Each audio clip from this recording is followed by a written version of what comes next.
directly from the USA, the one and only.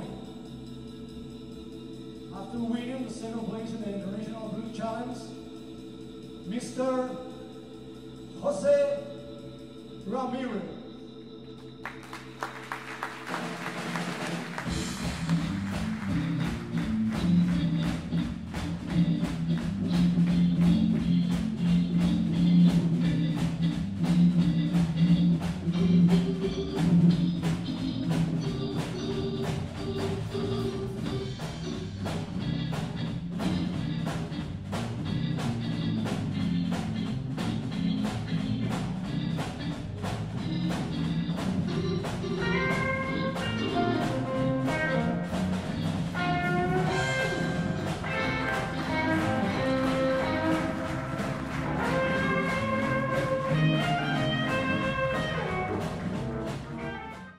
Well, it's still a mystery, you know.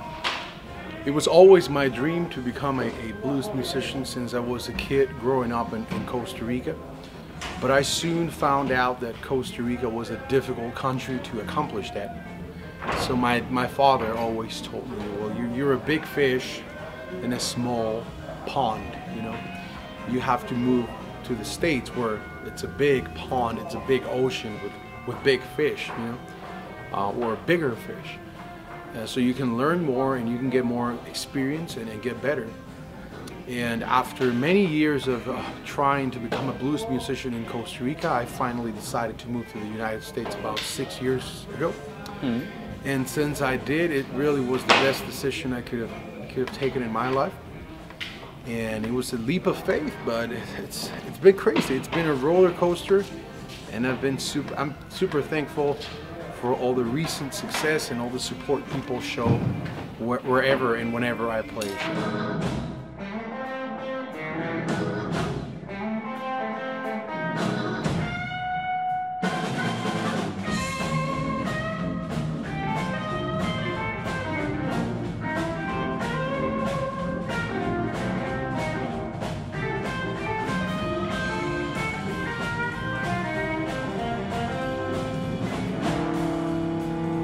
Been hard, it's still hard, and I think to a certain degree it's harder for me than other people because I am not American, I am not black, and I am not white.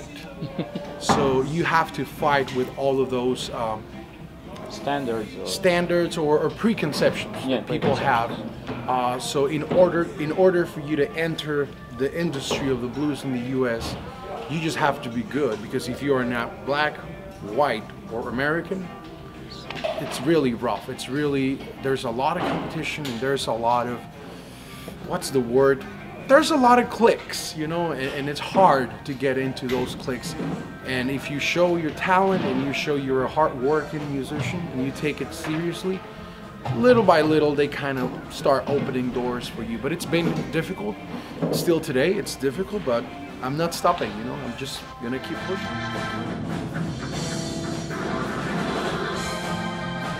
A lot of the blues music that's out there today, everybody calls blues, but when you actually go to the shows or the concerts or the festivals, it says blues in big, you know, big screens like that. But when you go to the show, it's not blues. It's rock. It's rock and roll.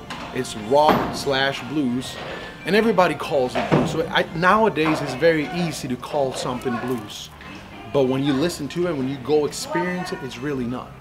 So I am trying to play blues that sounds similar to the records I used to listen to when I was a kid. I grew up listening to mostly blues, but I also grew up listening to a lot of soul and the rhythm and blues from the 60s and the 70s.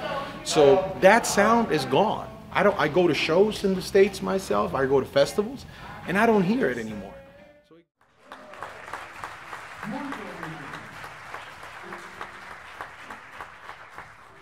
Thank you so much for being here tonight. We are very excited to be here. I've been looking forward to this show for a long time. And I want you guys to please put your hands together for this outstanding band of musicians here on stage tonight.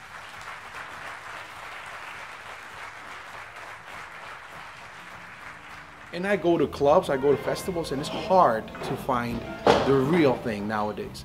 So what I try to do with my sound is try to be as simplistic as I can. I learned my guitar playing from guys like B.B. King and Jimmy Vaughn and Guitar Slim and Anson Thunderbird.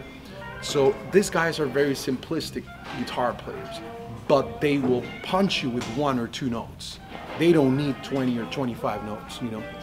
And I try to learn from that, you know. It's not just playing 1 or 2 notes. You have to mean those notes, you know. So it's a combination of those 2 things.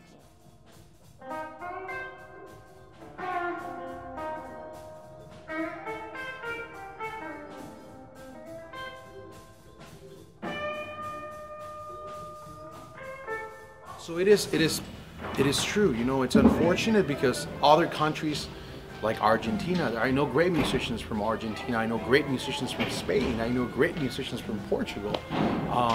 Other countries, I just toured through Germany and Belgium, and then you meet all these blues musicians at clubs and you see them playing, you're like, these guys really study the genre, you know, they are obsessed with the blues, and they study the sound and the tones of the guitar and the amplifiers they used to use back in the day. And you go back to the States and you don't find the same passion, not even in Chicago, which is a city that's been so good to me, and I love Chicago. They are not that passionate about blues anymore in general. I'm not, you know, generalizing, but in most cases, they are not that supportive of the actual blues.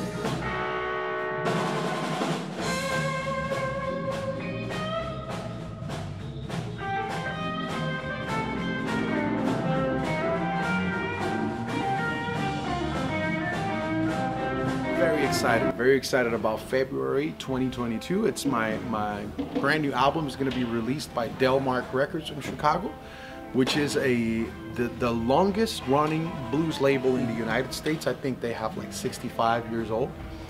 You know, making records and signing artists, and it's my biggest honor. I grew up listening to Delmark Records, you know, Magic Sam and everybody, just Magic Slim and not Little Walter, but Junior. Oh my God, Junior Wells, I'm sorry. Yeah, Junior Wells. I get all the names confused. And Mighty Joe Young and all these guys, and 33 years later, I'm here and I get signed by the same label that signed all those guys. To me, it's a dream come true. I understand, from what I hear from the president of the company, I am the first Latin American musician to ever be signed by the label. So it's a big responsibility. You know, it feels good to open a door for others that are going to come behind me. That's the recognition. I think so. And I think it's happening. You know, it's been happening for the past 2 years. A lot of good things have been happening to me. We got the 2nd place at the International Blues Challenge in Memphis last year. My album was nominated for a Blues Music Award. I'm touring Europe for the 3rd time. We played big festivals and big theaters like this one.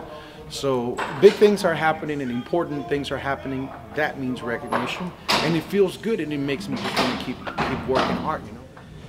Where's the song? Okay, here we go. This is it, everybody. There you go.